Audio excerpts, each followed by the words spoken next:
और हिमाचल के पूर्व मुख्यमंत्री और नेता प्रतिपक्ष जयराम ठाकुर ने स्टाफ सिलेक्शन कमीशन के मुद्दे पर कहा है कि कमीशन को निलंबित करना कोई समाधान नहीं है। भर्ती प्रक्रिया की निष्पक्षता से जांच होनी चाहिए, दोषियों के खिलाफ कार्रवाई होनी चाहिए।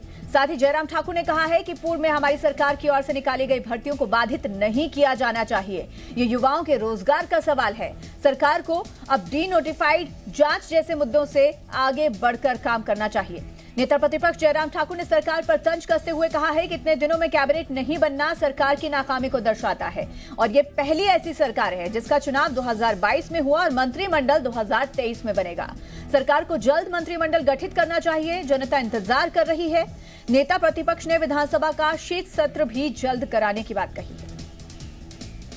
Himachal Pradesh staff selection commission को सस्पेंड किया गया है।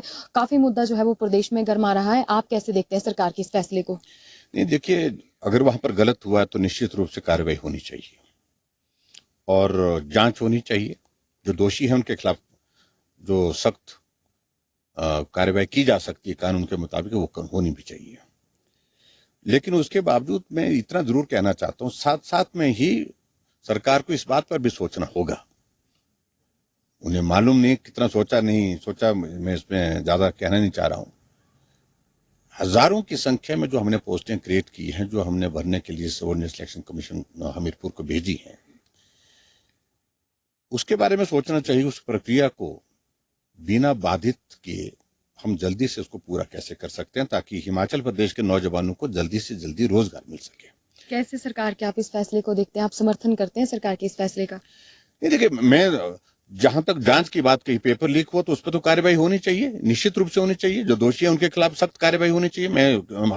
मैं इस बात को लेकर के कोई कंफ्यूजन ही नहीं, ये तो बड़ी साफ बात है। लेकिन दूसरी तरफ मेरा कहने का मतलब है कि कमीशन को सस्पेंड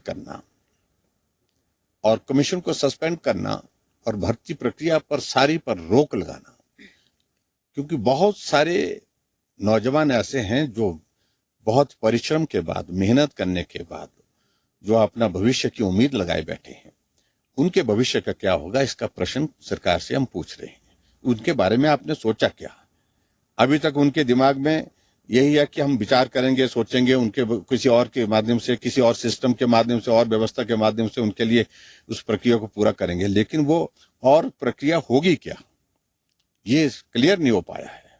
तो इसलिए हिमाचल प्रदेश के हजारों लाखों नौजवानों के मन में ये प्रश्न है कि आखिरकार जिन नौजवानों की जो नौकरी की उम्मीद, जिन्होंने अप्लाई किया है, जिन्होंने इंटरव्यू दे दिया है, जिन्होंने रिटन टेस्ट दे दिया है, तो उनकी नौकरी का क्या होगा, उनके उस इंटरव्यू का क्या होगा, ये एक प्रश्न है जिसका जवाब अभी तक सरकार दे नहीं पाई है। सुखविंदर सिंह सुक्खू मुख्यमंत्री वो कहते हैं कि जो सरकार की लापरवाही है वो बरती गई है पिछली सरकार में। जिस तरह से जेओए पेपर लीक हो गया, उससे पहले पुलिस कांस्टेबल भर्ती का मामला था और लगातार जितनी भी भर्तियां हुई हैं लापरवाही पूर्व सरकार ने बरती है, ये कहा गया है और जांच जो है वो की जाएगी सभी। देखो, मुझे लगता है कि अब कभी सुखू जी अब आगे बढ़ने की बात भी करेंगे। मुझे इस बात को लेकर के मैं उनसे आग्रह करूंगा, अब आगे बढ़िए। हम अब सत्ता में नहीं है, आप सत्ता में है और ये जो घपला अभी जो हुआ है, पेपर लीकेज हुआ है, ये हमारी सरकार के कार्यकाल के दौरान नहीं हुआ, उनकी ही सरकार के कार्यकाल के दौरान हुआ है। और ऐसे में ये पूर्व सरकार को दोषी ठहराते रहना ये उचित नहीं है। शिमला से समीक्षा राणा की रिपोर्ट।